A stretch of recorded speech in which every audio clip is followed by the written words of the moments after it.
Lutecia, la infancia de París.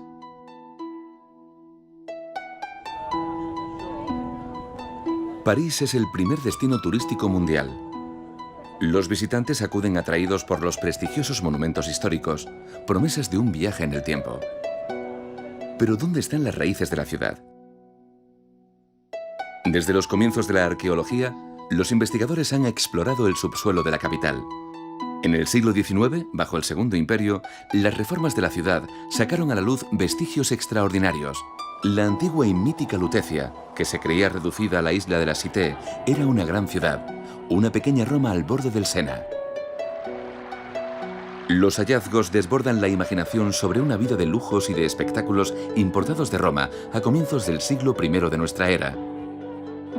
Pero ¿cómo vivían los habitantes galorromanos de Lutecia? Guiados por arqueólogos y apasionados de la historia, hemos intentado ponerle rostro al pasado antiguo de París. Las nuevas técnicas de reconstrucción 3D nos permiten reunir las piezas de un vasto rompecabezas arqueológico. Para conocer sus grandes monumentos, comenzamos un recorrido inédito por Lutecia.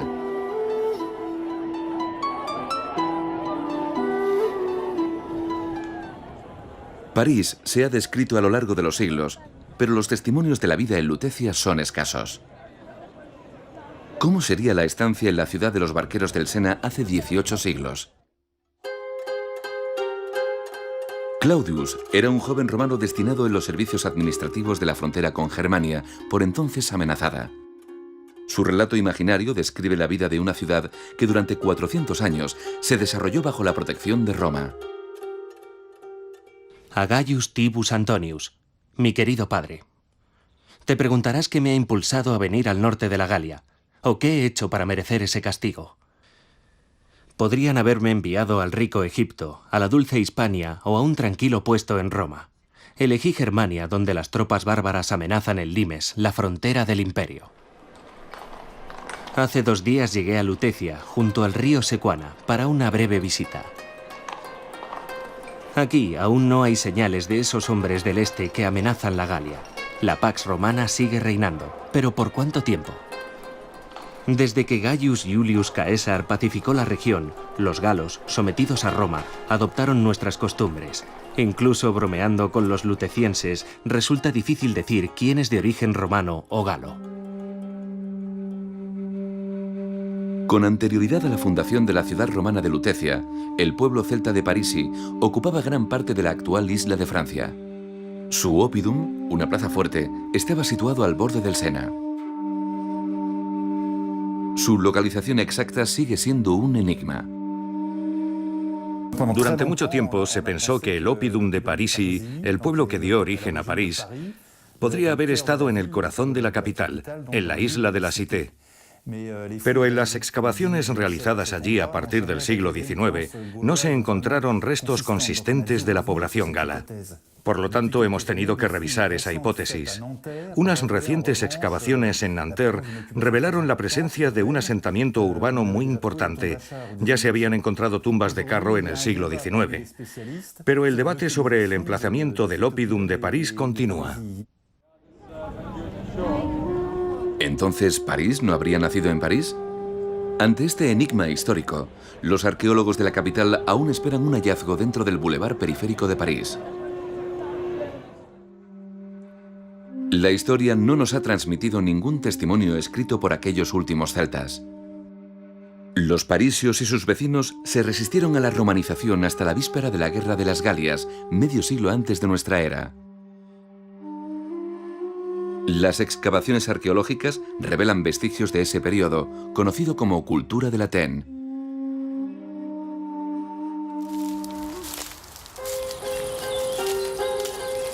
Desde mi partida de Roma, el viaje no ha sido en absoluto fácil. No todos los caminos llevan a Lutecia. Intentando acortar el viaje he atravesado bosques muy tupidos.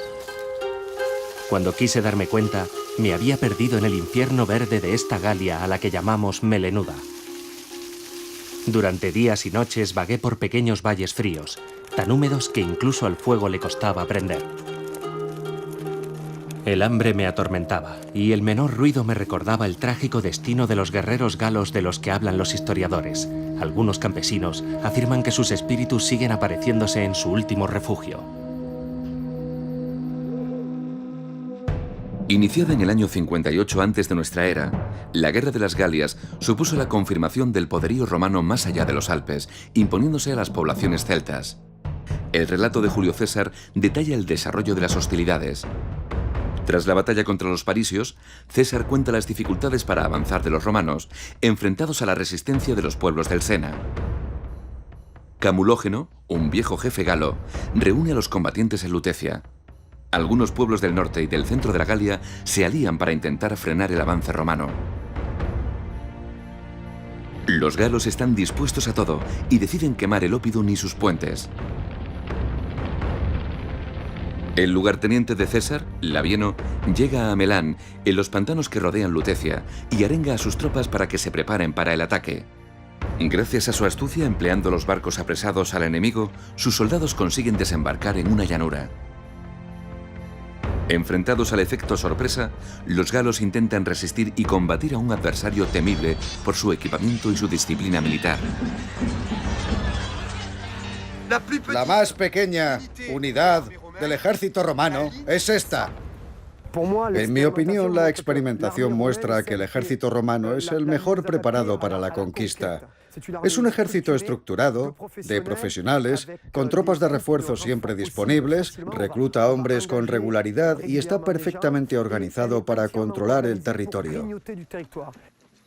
Pero sobre todo es una organización, una forma de estructurar el armamento y a los combatientes. Eso marcaba la diferencia por encima del armamento, la habilidad de los combatientes individualmente. La batalla es dura, pero rápidamente se inclina a favor de Roma. Los últimos guerreros galos intentan ocultarse en el bosque, pero son exterminados por los legionarios. Sobre el campo de batalla, los cuerpos de los guerreros son principalmente galos. Entre ellos se encuentra Camulógeno, muerto empuñando las armas. En realidad ignoramos dónde tuvo lugar la batalla de Lutecia. Con el paso del tiempo, la ciudad terminó cubriendo los restos de ese hito de la historia de París. Tras la derrota de Vercingetorix en Alesia en el año 52 antes de nuestra era, la ocupación de las Galias será rápida. Muchos pueblos pasan bajo control romano y son destruidos o abandonados. Tras la Guerra de las Galias, los parisios son romanizados y los romanos se apoyan en la aristocracia para desarrollar una clase social que pudieran controlar. Levantan la ciudad con una trama completamente nueva a la manera romana, que se convertirá en el París antiguo. El bosque al fin me liberó de su cautiverio. Cuando salí, plantas de cereales mezcladas entre la maleza me condujeron hasta los campos de cultivo. La tierra del norte de la Galia es rica y se extiende por numerosas llanuras bien taladas. Hambriento, debo mi salud al amo de una rica villa.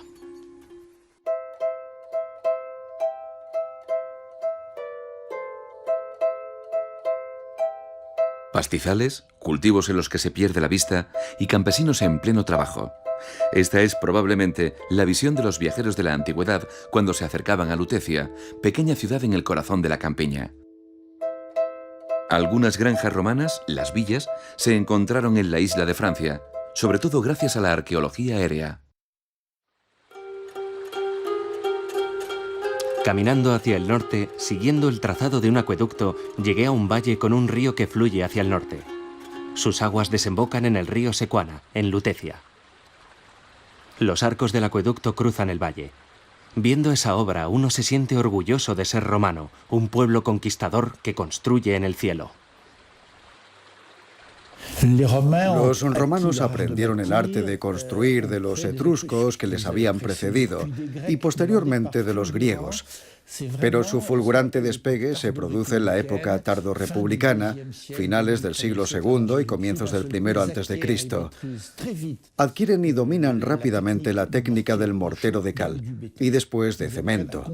Aprenden a construir bóvedas que se convierten en monolitos. Desde ese momento superan cualquier obstáculo. Emplean la técnica del arco abovedado, primero en la construcción de puentes, y rápidamente eso potencia su capacidad para controlar territorios y y unificarlos. Eso les permitió tanto federar poblaciones como asegurar un control estratégico y, por lo tanto, económico y social. En los inicios de la época imperial se produce realmente la explosión. De golpe, Roma se adelanta en siglos a todo lo que había existido hasta entonces en el mundo mediterráneo. A 2 kilómetros al sur de París, el río Bièvre ya no es visible. Un acueducto moderno atraviesa el valle para llevar agua hasta la capital. A sus pies hay algunos vestigios de la antigüedad.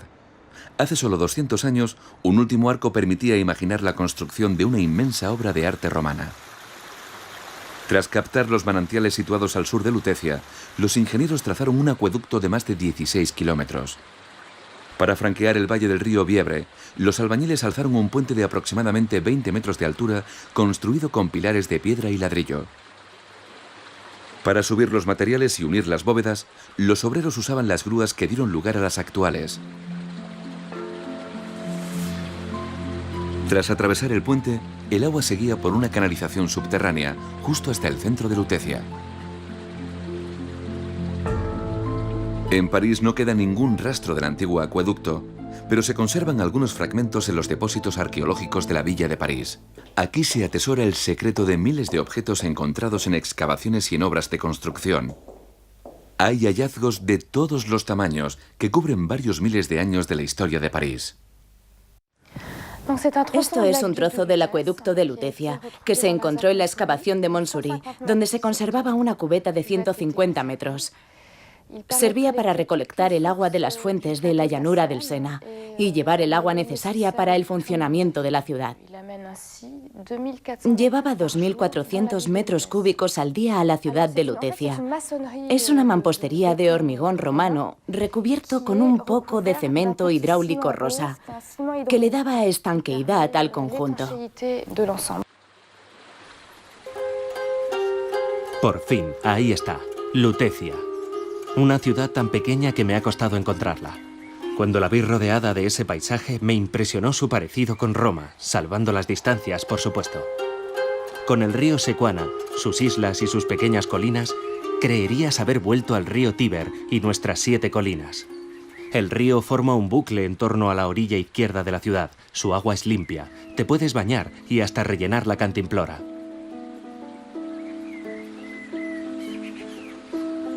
Un Sena limpio, sin contaminación, que atraviesa un entorno bucólico de temperaturas suaves, es el paisaje que descubren los viajeros, como el emperador Juliano, de paso por Lutecia en el año 360. Me encontraba en mis cuarteles de invierno, junto a mi querida Lutecia.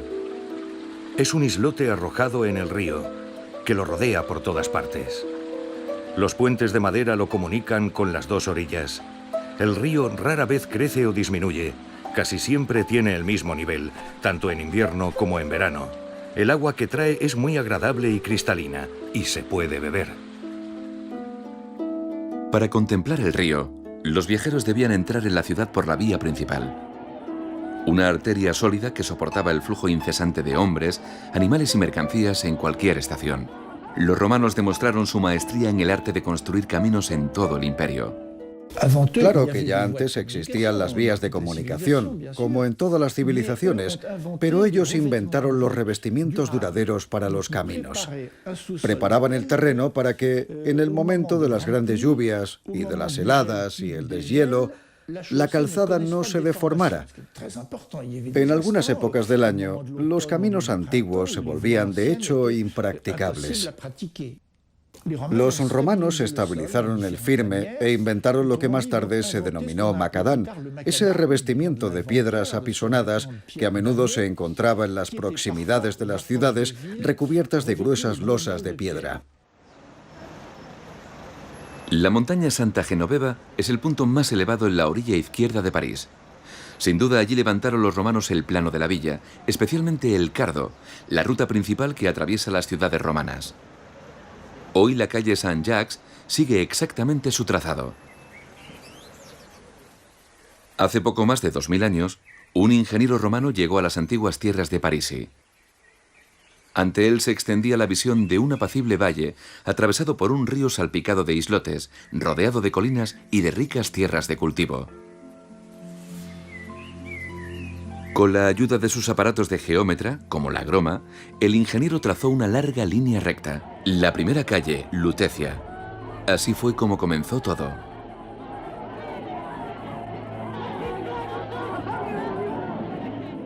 Al igual que Roma, Lutecia no se construyó en un día, pero al contrario que la capital italiana, en París no se han conservado monumentos artísticos elevados que habrían permitido mantener la memoria del paisaje de Lutecia.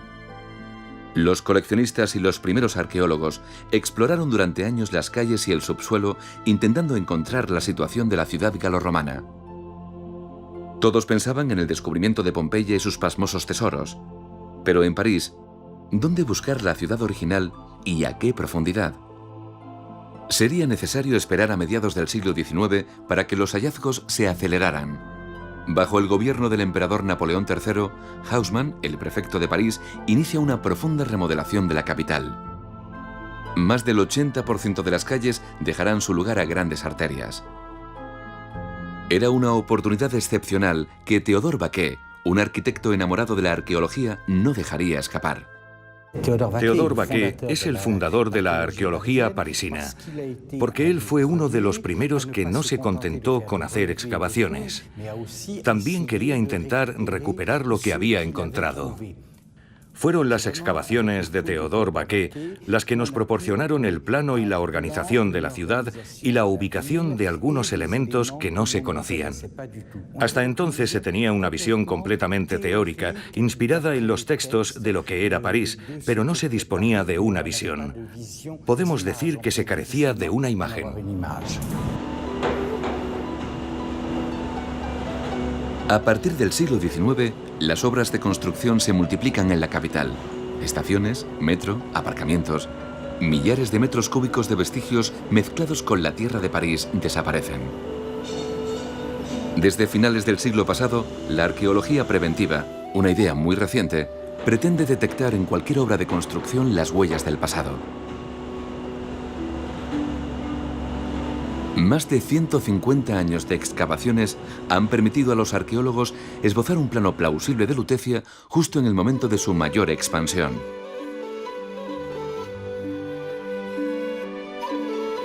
La superficie de la ciudad romana era reducida. En su mayor parte se extendía dentro de los límites de lo que es actualmente el quinto distrito y sobre la isla de la Cité. Este embrión del futuro París ha revelado su cuadrícula sobre todo en la orilla izquierda. En ella se encuentran los edificios romanos clásicos, las termas, los teatros y el foro.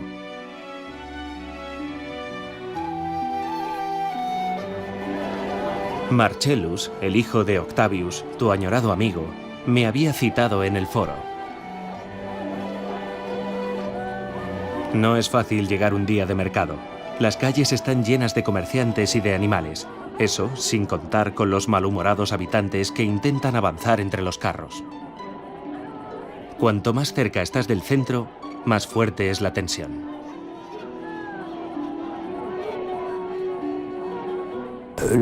La romanización de la región parisina se produjo como en casi todas partes de la Galia. El mundo romano era un mundo urbano y por eso lo más importante era desarrollar la ciudad. ¿Por qué? Porque es allí donde está el centro del poder. Roma estaba muy lejos y era necesario que el poder central estuviera representado en las provincias. En consecuencia, la población se concentra en las ciudades y es en las ciudades donde se vive a la manera romana.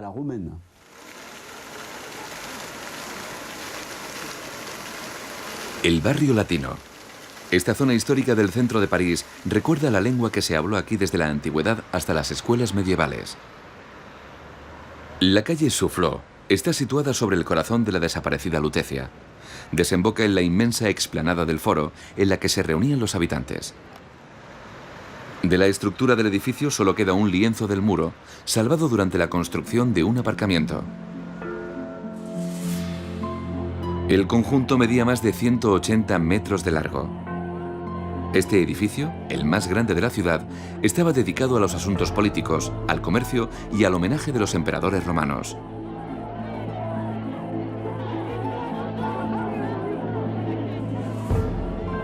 Alrededor del foro se agolpaban pequeñas tiendas. horticultores, pescaderos e incluso alfareros se reunían en este antepasado de nuestros centros comerciales. La explanada debía de estar profusamente decorada. Se han encontrado fragmentos de arquitraves, bloques sostenidos por columnas. Observando su superficie, se descubren motivos delicados como este pájaro.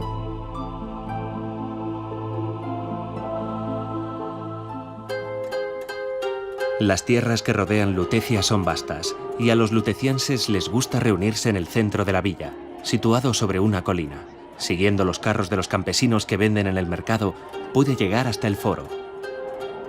Allí encontré a Marcellus, que me dio la bienvenida a Lutecia. Marcellus ha heredado los negocios de su padre y sigue comerciando en el río. Me llevó hasta el pórtico del foro para resolver un oscuro asunto de impuestos sobre el transporte fluvial del aceite.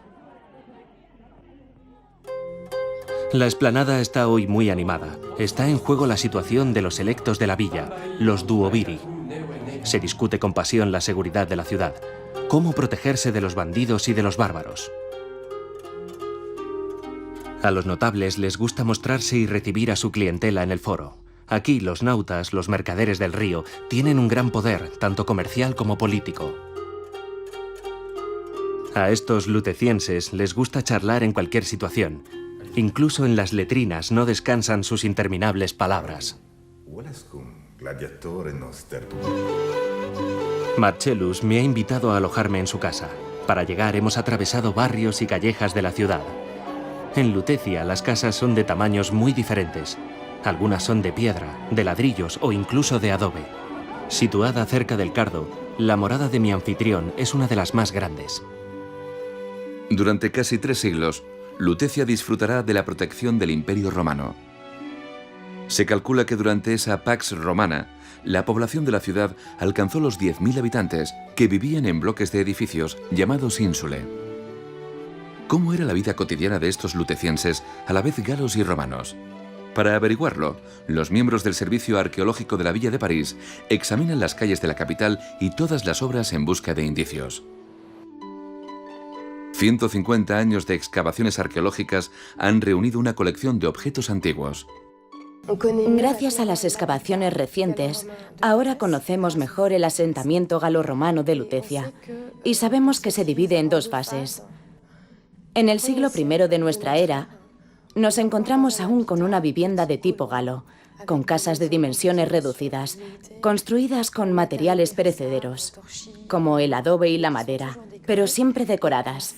Y a finales del siglo I aparecen las primeras viviendas de ladrillo, que son más duraderas, más sólidas y grandes. Lejos de la polvareda del centro, la casa de Marcellus dispone de un pequeño refugio de frescor, un jardín que crece alrededor de un pozo. Desde allí se accede a las diferentes piezas de la casa, donde las pinturas de los muros son de un gusto más bien particular. Las últimas campañas arqueológicas han permitido descubrir restos de decoración.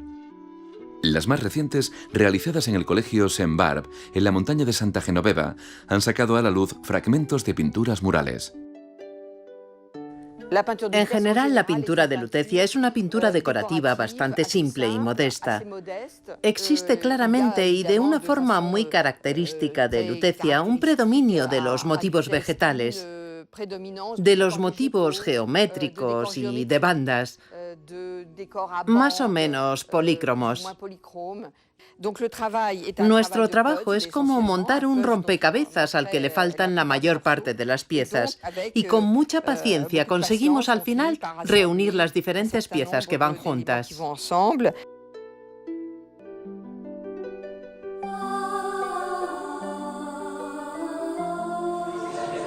Poco a poco, los hallazgos de los arqueólogos permiten imaginar una visita virtual a una casa del barrio rico de Lutecia. La entrada a través del patio nos conduce hasta la intimidad de sus habitantes, que viven en pequeñas estancias, como esta habitación con las paredes pintadas de negro. El triclinio, el equivalente a nuestro comedor, espera a los invitados para almorzar.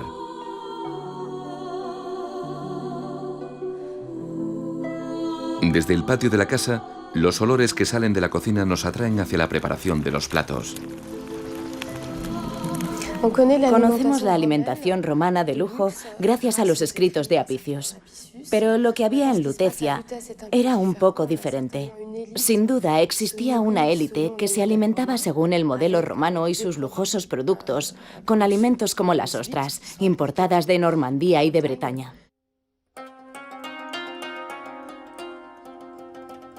Al final de la tarde, pasamos al triclinio a tomar un almuerzo abundante. Marcellus no podría estar más orgulloso de su esclavo cocinero, formado en Italia, pero adaptado a los ingredientes locales. En el menú, patés, pescado y carnes aderezadas con miel. Galia creyó que me placería unas tetillas de cerda rellenas de erizos de mar, un plato muy popular en Roma, pensó la matrona. La verdad, las detesto. Marcellus insistió en que probara el vino de Lutecia, de las viñas que cultiva en las laderas de una colina. ¿El vino de Lutecia tenía el mismo gusto que el de las viñas que siguen cultivándose en la colina de Montmartre? En la orilla derecha de la ciudad se han encontrado los restos de una fábrica galorromana de ánforas y de cántaros. Es la prueba de la existencia de un mercado local y quizá de un vino de gran calidad que se exportaba más allá del Sena. No todos los lutecienses consumían vino y manjares refinados, eso dependía de su riqueza, pero todos compartían el consumo de pan. En la plaza de la Sorbona, los arqueólogos han encontrado los restos de una panadería. Por alguna razón, Galia no sale nunca de casa y siente curiosidad por saber si va vestida y peinada a la última moda de Roma. Yo me esfuerzo por no decepcionarla. Debo decir que es especialmente coqueta y que pasa horas maquillándose y haciendo que su esclavo la peine. Su colección de perfumes es impresionante. Qué pequeña ciudad provinciana. Quieren construir monumentos como los de Roma, pero la inmundicia de sus calles cubre la blancura de la piedra. Aparte del cardo, no hay ni rastro de un pavimento para escapar de los excrementos de los animales. Viéndome cubierto de barro y polvo, Marcellus me invita a bañarme en las termas. En el corazón del barrio latino había un vasto complejo antiguo y medieval. Estas ruinas son los antiguos muros de París. Durante siglos suscitaron el misterio sobre sus orígenes antiguos. Los primeros arqueólogos ya confirmaron que se trataba de unos baños romanos. Influenciados por los descubrimientos en Italia, la imaginación de los artistas retrató a estas termas como un lugar de lujo y placer al borde del Sena.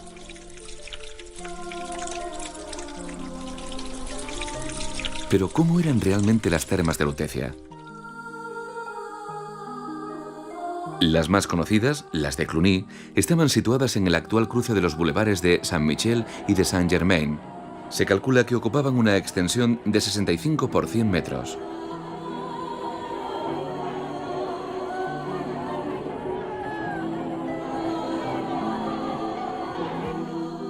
Las termas no fueron una invención romana.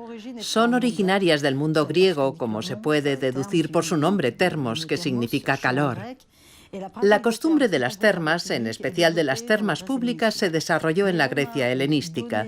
Los romanos dieron a las termas una dimensión pública en el sentido material del término, pero también un sentido de la expansión territorial y al mismo tiempo una especie de norma de la vida social sin ningún vínculo con la que existía en el mundo griego. Padre, ya sabes cómo detesto el calor. Pero al menos en el vapor del caldarium la piel se ablanda y puedes deshacerte de las impurezas. El calor es importante. A los lutecienses no les falta madera para alimentar los infiernos de las calderas subterráneas.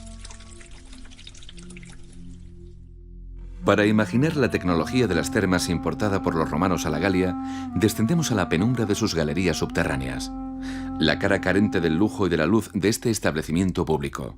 Numerosos esclavos se ocupaban del fuego que calentaba el agua que ascendía hasta las salas, caliente y tibia. El calor se distribuía bajo las baldosas, pasando entre los pilares de ladrillo sobre los que descansaban las tégulas. El agua usada salía por un desagüe subterráneo que desembocaba en el Sena. Las termas, al igual que el teatro y el anfiteatro, formaban parte de los lugares públicos fundamentales para la política romana en una conquista de las poblaciones. Era importante también su forma de vida más allá de la fuerza militar. Todo el mundo iba a los baños, o al menos una amplia clase social, y todos pasaban allí mucho tiempo por razones que iban más allá de la simple higiene. Es un momento de encuentro. Y eso forma parte de una integración cultural completa.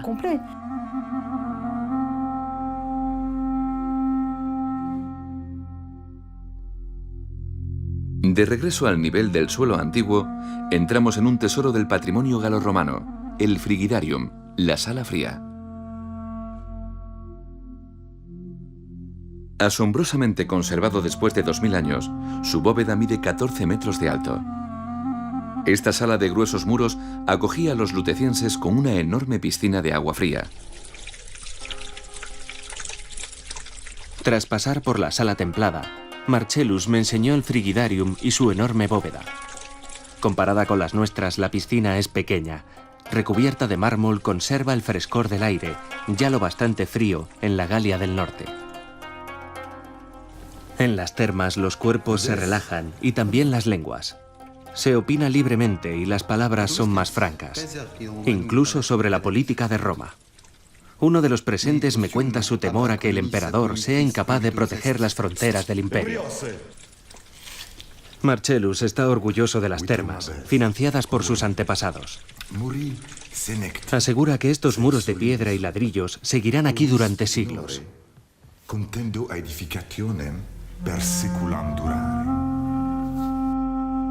Lutecia es una ciudad mediana. Sin embargo, dispone de una gran riqueza para erigir y decorar sus edificios públicos. Recorriendo las estancias subterráneas, descubrimos restos de la decoración de sus muros con colores rojos y bandas negras. Pero ¿quién pudo financiar un edificio así? En el Frigidarium es visible un indicio difícil de reconocer. Sobre los pilares de la bóveda se adivinan elementos con forma de navíos. Los arqueólogos los relacionan con el mundo del mar y de la navegación fluvial. Una pista que nos lleva hasta los navegantes del Sena, los nautas. Salimos al alba hacia el puerto para esperar la llegada de los primeros barcos. Marcellus debía recoger unos toneles de vino procedentes del sur. Mi anfitrión está orgulloso de su gremio, que ha traído la riqueza a Lutecia.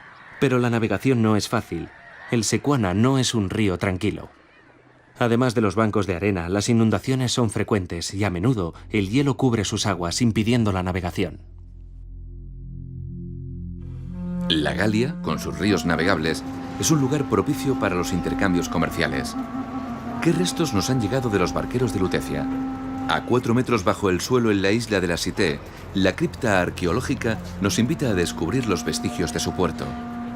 Nos encontramos justo debajo del atrio, rodeados de restos que fueron descubiertos por las excavaciones de Michel Fleury entre 1965 y 1980.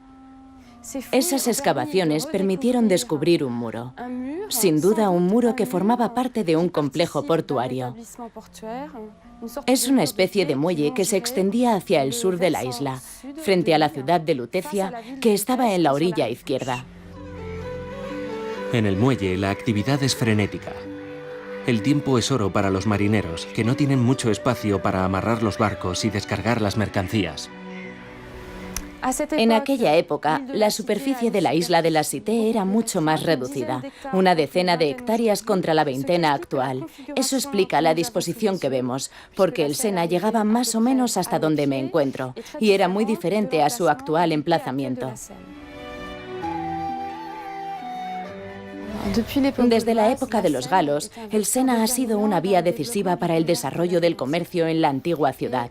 Y lo sabemos por la importante riqueza del gremio de los marineros, que tenía el control absoluto del comercio en el río. En la isla de la Cité se desarrolló todo un complejo portuario. Había muelles y almacenes. Y era allí donde descargaban y cargaban los barcos antes de zarpar río abajo por el Sena. Pero para ver más animación hay que acercarse al anfiteatro. En Lutecia se encuentra al este, cerca de Bievre. Lejos de igualar nuestro anfiteatro Flavio, este edificio es sin embargo uno de los más grandes de la Galia. Marcellus asegura que acoge a más de 15.000 personas durante los grandes juegos anuales. Las Arenas de Lutecia. Con ese nombre conocemos hoy este pequeño parque del Quinto Distrito. Los futbolistas y jugadores de bolos domingueros comparten este pequeño rincón de arena, ignorando que en el pasado se desarrollaban aquí diversiones menos pacíficas. Este lugar estuvo cubierto de escombros y tierra durante más de 1000 años. En 1872, durante la construcción de un garaje para ómnibus, se encontraron los muros antiguos de un extraño edificio circular. ¿Se trataba de uno de esos famosos anfiteatros antiguos? Jean-Claude Golbin es arqueólogo e investigador. El estudio de los grandes monumentos romanos, en particular de los edificios destinados al espectáculo, es su gran pasión. Nos encontramos en una de las dos grandes entradas que conducían a la arena y que servían principalmente para que salieran a la arena los animales más grandes.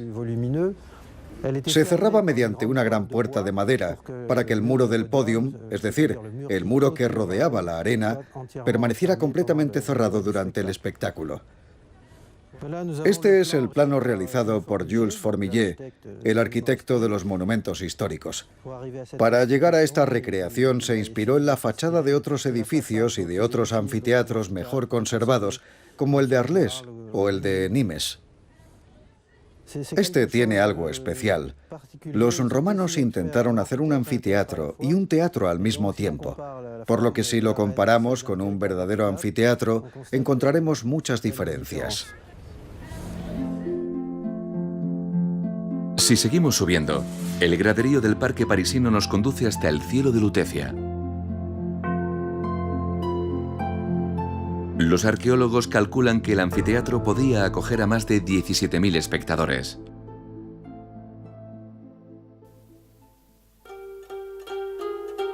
El día estaba nublado y no había muchos espectadores asistiendo al entrenamiento de los gladiadores.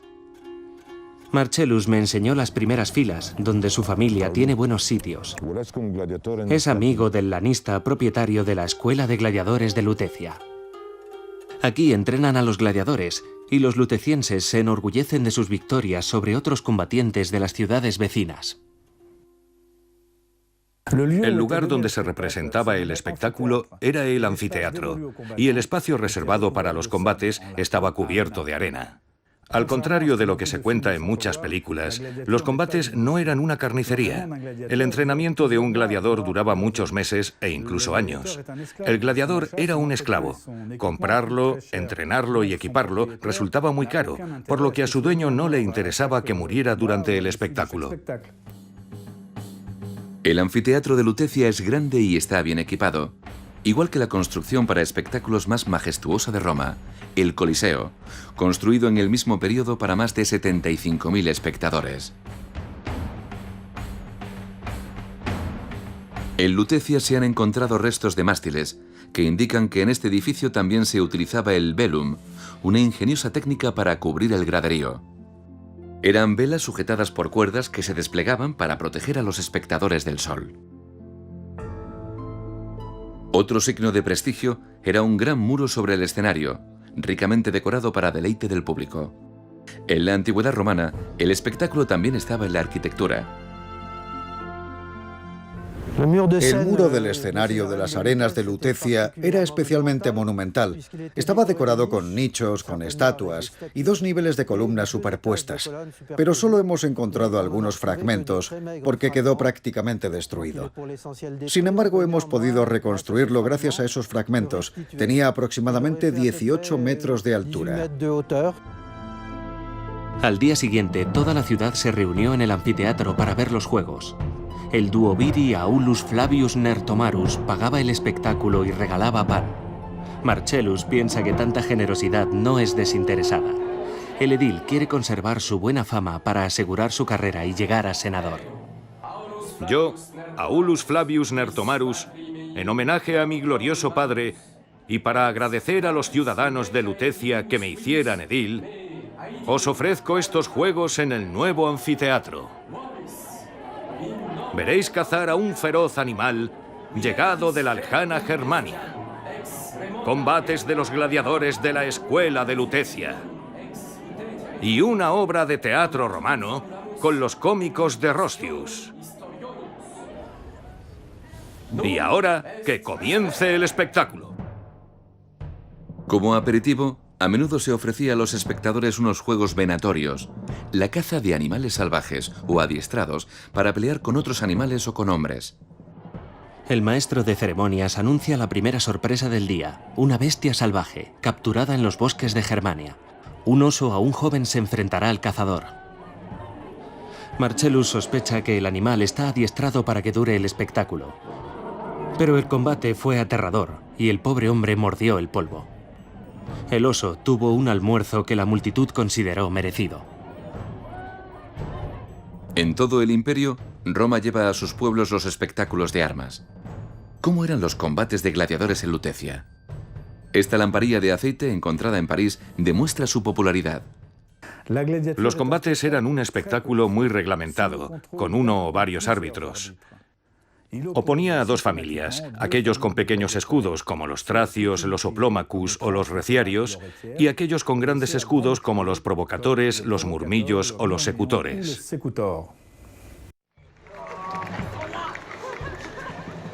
La arqueología experimental prueba en condiciones reales los equipamientos y gestos del pasado. Algunos deportistas apasionados de la historia intentan revivir los espectáculos de gladiadores y relanzar la disciplina. En París, los vecinos entusiastas de los Juegos Romanos se reúnen aquí cada año con ocasión de las Jornadas del Patrimonio. Uno de sus sueños es que las arenas recuperen su función histórica y revivir los Juegos. Por fin los hombres salen a la arena. Los juegos empiezan con combates entre los provocadores que encienden al público. Durante varias horas los combates se suceden entre el clamor.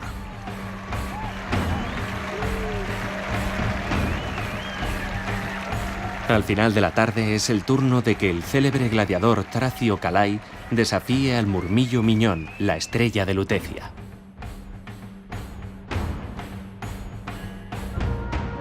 La singularidad de las arenas de Lutecia es que es un anfiteatro mixto.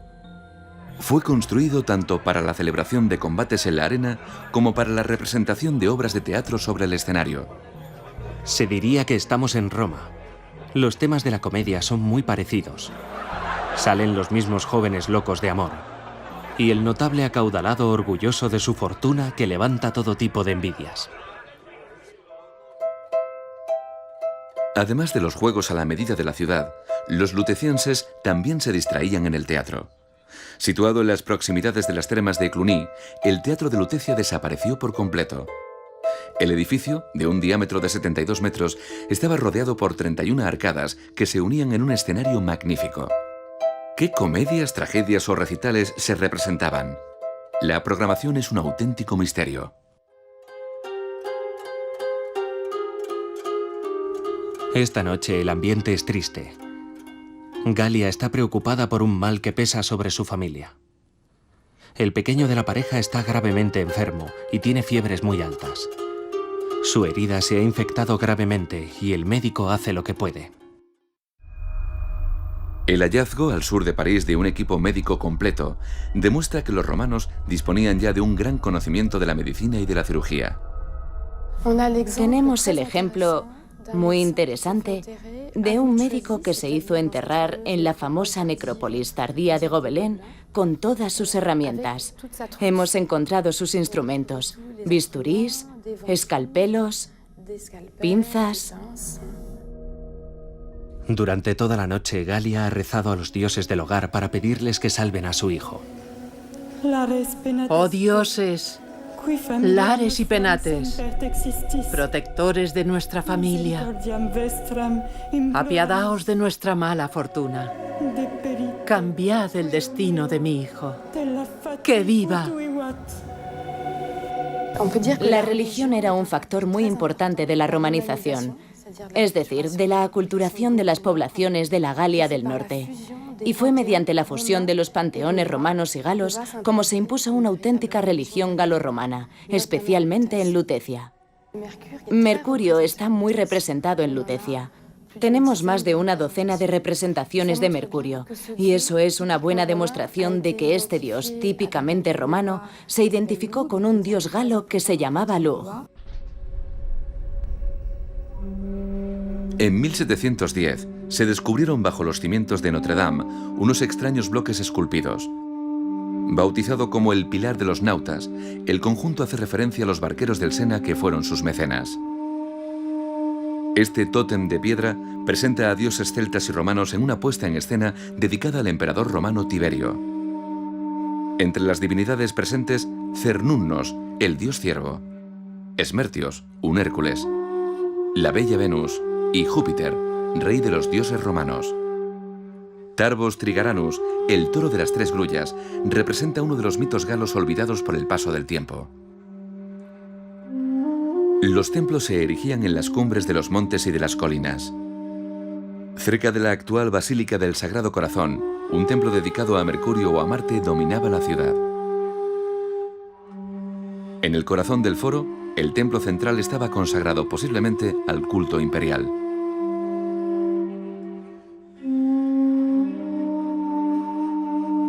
A partir de finales del siglo I de nuestra era, los predicadores comenzaron también a hablar de un Dios único y a venerar la cruz. La irrupción de la cristiandad en Galia no estuvo exenta de violencia. En Lutecia, Dionisio, llegado de Italia para evangelizar la Galia, es condenado a la decapitación. El niño murió durante la noche, a causa de una fiebre fatal. A la mañana siguiente llevamos su cuerpo hasta su última morada, en las afueras de Lutecia. Varias generaciones de la familia de Marcellus descansan allí, en tumbas que son un testimonio de su importancia en la ciudad. Las estelas representaban a los lutecienses en escenas de la vida cotidiana o con un epitafio en el que se recordaba su existencia. Los restos de los cuerpos, sometidos a la cremación, reposaban en urnas, y los inhumados en sarcófagos de piedra. Los hallazgos arqueológicos nos han permitido comprender mejor sus costumbres funerarias. Esta máscara mortuoria de un bebé es un testimonio conmovedor. Moldeada en yeso, muestra un rostro real en relieve, el único que nos dejó el pueblo del París antiguo. Al día siguiente de despedirnos del pequeño, tuve que separarme de mis anfitriones. Marcellus me deseó un buen viaje hasta Germania. Seguí mi camino hacia el norte. El corazón se me encogió cuando vi en la lejanía la pequeña y encantadora ciudad de Lutecia. La ciudad que quería parecerse a Roma. ¿Sobrevivirá si su protectora tuviera que abandonar la Galia? En el siglo IV, el Imperio Romano se divide en dos: el Imperio de Oriente, con la capital en Constantinopla, y el Imperio de Occidente, con capital en Roma. La vastedad de su territorio es su punto débil. Con la llegada de los pueblos invasores del este, los lutecienses intentan defender su forma de vida. Las invasiones bárbaras en la Galia son una realidad desde mediados del siglo III. Durante 2 o 3 siglos, la paz romana es una realidad. De hecho, en la Galia hay algunas ciudades abiertas. Lutecia, por ejemplo, carecía de murallas. Para protegerse, los habitantes desmontan los edificios públicos que habían contribuido al prestigio de la ciudad para construir murallas defensivas. Incluso se sacrifican las gradas del anfiteatro. Se necesitan bloques de piedra, incluso de los lugares más sagrados. A mediados del siglo III aparece la necesidad de defenderse. Así que empiezan desmontando esencialmente los monumentos funerarios que marcaban los límites de las ciudades galo-romanas, pero no exclusivamente. Esos monumentos sirven de cimientos para las murallas que se construyen con el dinero de los notables.